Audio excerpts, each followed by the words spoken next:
given the answer in the past. I went through your Twitter for the last year. God bless. Here's what you've been saying about Donald Trump. You said he's betrayed our democracy. He's taking us into a constitutional crisis. He is, quote, breaking our democracy. He is dismembering our democracy. These are all your words about what Trump is doing. I don't think anyone thinks Barack Obama was doing that. George Bush, I have many criticisms. I think he's committed war crimes in Iraq, but I don't think he was trying to dismember American democracy. Trump is sui generis. I think that is your argument that you can make to the imaginary person who says, why did you do that but not this? You yourself have admitted that he is betraying our democracy, dismembering our democracy. If he's dismembering our democracy, then why on earth are you worried about the rules of what you do in the middle of his speech? A speech, by the way, in which he's insulting you to your face. He's calling you radical left lunatics. He's making racist jibes about Elizabeth Warren. You want to talk about politics? You guys look weak. The guy's bullying you and you're just sitting there quietly. Al Green looks strong. Mehdi Hasan cuts straight through the excuses. While others hide behind decorum, he reminds us that democracy isn't protected by silence. If you find this breakdown educative enough, comment where you're watching from, and don't forget to like and subscribe. Oh, no, let's just go back to decorum 1 second, because you gave a very long answer at the beginning. You just bypassed the decorum. Yeah. You did bring up decorum and civility in your original remarks. I did. Shannon Watts, who's a gun control activist, you may know her, founder of Moms Demand Action, she had this viral post. She said, democracy dies in decorum, kind of riff on the post, democracy dies in darkness. She's right, isn't she? Democracy's on the line, and people like you are talking about decorum. I think there's a lot of ways to fight righteous battles. Think of the civil rights movement. Malcolm X was part of that. Stokely Carmichael, fairly radical, right? Martin Luther King, criticized by radicals for being way too accommodating and moderate. You know who else was important? John F. Kennedy and Lyndon Baines Johnson. I think it's a mistake to get into the question of, do you want to be John F. Kennedy or do you want to be Malcolm X? All of those elements are really important, but I'm going to acknowledge that focusing on decorum is the wrong thing to do. I probably should have said the rules. And I'm going to acknowledge that rules and laws are different, but they are alike in the way that if we are to live in a society of laws and rules, we have to take off the table that I can break a rule or a law simply because I have strong conviction. This is why a young man murders the CEO of United Healthcare. He had strong conviction. This is why, to bring up another potentially sore topic, too many people seek to justify the extremely aggressive, brutal war on Gaza because of the horridness of the murder of 1,200 Israelis. But those are killings and crimes we can disagree. Al Green saying the president has no mandate is not in the same moral or political universe. You see, you're lawyering me here because it's not what he said that matters. He took a decision consciously to break a rule. And of course I'm not going to sit here and say that that's the same as a law against murder. You say you voted against Joe Wilson to censure Joe Wilson. Yeah. That was, what, 15 years ago? In the last 3 years, we had Marjorie Taylor Greene and Lauren Boebert repeatedly, abusively interrupt the president. Did you vote to censure them? So the censure votes have not been about behavior, they've been about speech. They went after Adam Schiff, they went after Rashida Tlaib, they went after, I think, Marjorie Taylor Greene. Like for like, Marjorie Taylor Greene stood up and screamed at Biden in a way that Al Green did not do. That's not why she was called to censure. That's what I'm asking. Did you censure her for what she did at a State of the Union? Aren't we outraged? Well, so remember, a lot of people are upset about the double standard. An elderly black man is removed from the House and censured. 2 white Republican women abused Biden in a way that Al Green did not do to Trump, and they did not get censured. And I watched there through this speech as Marjorie Taylor Greene wore her hat. That's a violation of the rules. And the speaker didn't do anything about that. Now, we both feel outrage. Outrage that Marjorie Taylor Greene was not held to account by the speaker who held Al Green to account. Why do we feel outrage? Because they refused to police our own, and it therefore follows logically, correct me if I'm wrong, that we should celebrate the fact that we are willing to police our own. No, I think the argument from a lot of people who are upset with you is that Democrats cannot continue fighting in this way. It's as if you're playing football, and when I say football, I'm being British, soccer, and you're playing 2 teams, and the other team keeps picking up the ball and running with it, and you insist we will carry on dribbling. You will lose in every occasion. At some point, you have to adapt to your circumstances. Yes, but that doesn't necessarily mean that you celebrate the breaking of rules and laws. So what do we do? Not celebrate, it's just vast majority of your colleagues did not vote to censure Al Green. You did. You didn't have to censure him. You could have said, I wouldn't have done it, but you didn't have to vote to censure him with all those Republicans, all those authoritarians, all those MAGA cultists. I believe that when it comes to rules and law, contexts matter a little bit, but not a lot. Again, how do I answer somebody who says you voted to condemn Joe Wilson, but not Al Green? Law, you believe that the rules don't apply to your side. That would certainly be the common person's understanding of this. I think and there's not a terrible good answer. I think you have a good answer, actually. I think you yourself have given the answer in the past. Let me I went through your Twitter for the last year. God bless. Here's what you've been saying about Donald Trump. You said he's betrayed our democracy. He's taking us into a constitutional crisis. He is, quote, breaking our democracy. He is dismembering our democracy. These are all your words about what Trump is doing. I don't think anyone thinks Barack Obama was doing that. George Bush, I have many criticisms. I think he's committed war crimes in Iraq, but I don't think he was trying to dismember American democracy. Trump is sui generis. I think that is your argument that you can make to the imaginary person who says, why did you do that but not this? You yourself have admitted that he is betraying our democracy, dismembering our democracy. If he's dismembering our democracy, then why on earth are you worried about the rules of what you do in the middle of his speech? A speech, by the way, in which he's insulting you to your face. He's calling you radical left lunatics. He's making racist jibes about Elizabeth Warren. You want to talk about politics? You guys look weak. The guy's bullying you and you're just sitting there quietly. Al Green looks strong. So let's stay on the question that you asked, because I agree with that. I don't think anybody thought that the collective response at that speech was a good one. That's a different issue. But there are two answers to your question. Number one, we will cherish the rules more than they do because we are better than they are, and that matters. Every social movement in history that has actually achieved its ends has held themselves to a higher standard. Anti-apartheid, civil rights, you name it. We hold ourselves to a higher standard. That is our core strength. This is Mehdi at his best. Sharp, focused, unshaken.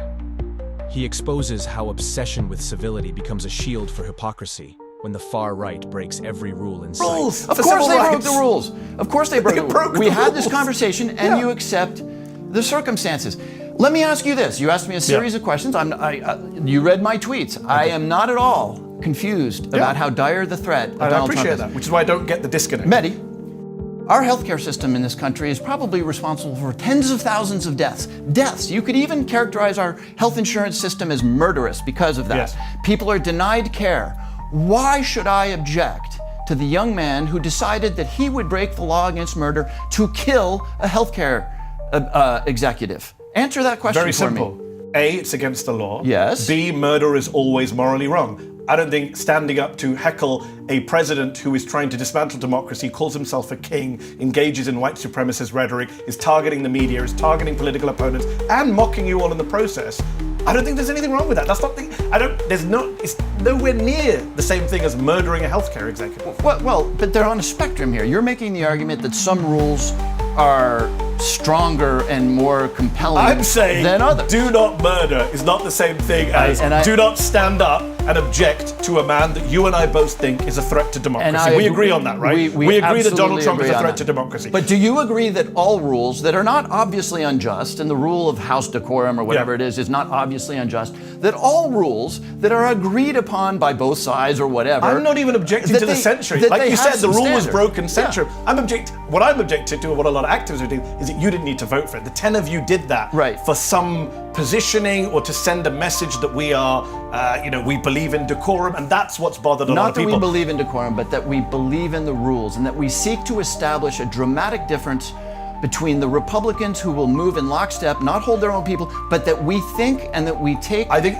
claims of rules seriously. I think Al Green established the dramatic difference in showing that he's got some kind of energy in him. And you've even lost Bill Kristol on this. Lifelong neoconservative, supporter of centrist Democrats. He came out in favor of Al Green. He wrote, "Am I alone in feeling that it was good to see some fervent conviction and righteous indignation? Am I the only person who was actually kind of happy to see, in a sea of Democrats waving little paddles with lame messages, someone literally standing up to Trump?" He's right, isn't he? He's right. But you're now making a different argument. I think I started this conversation by saying, I think I even support what Al Green did. The question is, was a censure right? And was it right for me to participate? That's the question.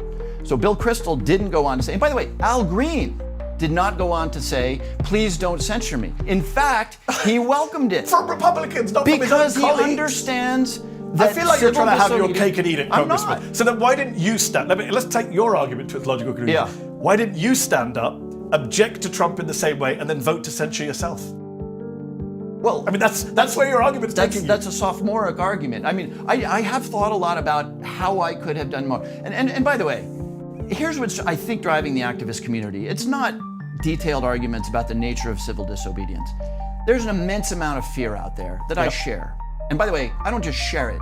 I own it more than most, because I was one of the last people out of the chamber when Donald Trump sent a murderous crowd to end the Congress and to kill us. So I will give up nothing to nobody on the issue of understanding the fear.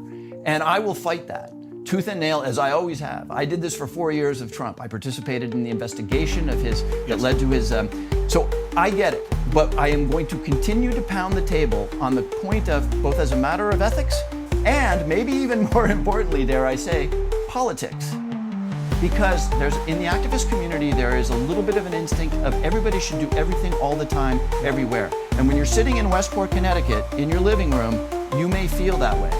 But the single biggest thing we are going to do in the next year and a half to stop this man is to win the majority in the House of Representatives. That's going to happen in the districts, interestingly enough, in Wisconsin and Pennsylvania and upstate New York. That's going to happen there. And I would submit that rather than saying about the 10 who censured, burn them, look at the fact that 9 of those 10, including me, have beaten Republicans in open races or are holding down districts. You think districts. that was part of the calculation? I don't know. I'm not going to speak for others, but to me, that question that I thought I might be asked by an unaffiliated, non-political voter in the Hudson Valley, 7 miles from my home, why did you vote to condemn Joe Wilson, but you didn't do it with... I think my former colleague Chris Hayes, who you know well, said it best. I think if you're thinking about what an imaginary voter, swing voter, is going to tell you in 2026 about this now, this is we forgotten. It would be forgotten. Look at what's happening. The news moves every day. I think you might have got praise for doing it. On the politics, though, you make a good point about the politics.